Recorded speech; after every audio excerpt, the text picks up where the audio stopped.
Ayun na po mga kaibigan yung ano no, yung subag ano nakaraan, nakaano pa lang po yan, nakalaylay pa lang yung ano na yan, nung nakita ko.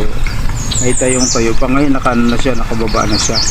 Parang ano na talaga siya, parang bunga na talaga na pinupuso na dun sa kanyang ano, sa puno ng saging mga kaibigan.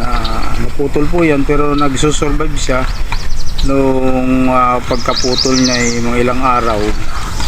Yan, nagpuso po siya mga kaibigan. Kaya amazing na naman po no.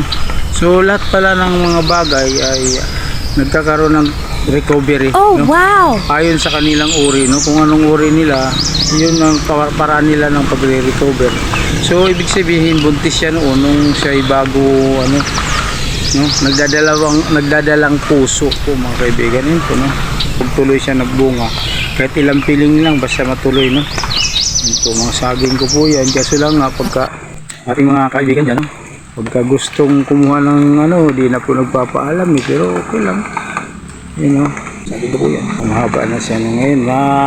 Sa mga susunod na upload ko, abangan nyo rin po ulit at makita nyo yung panibago na ng mga ano ko po niyan no?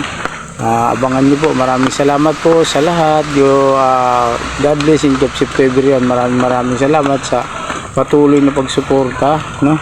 Pagtitiwala sa akin. Maraming salamat and God bless.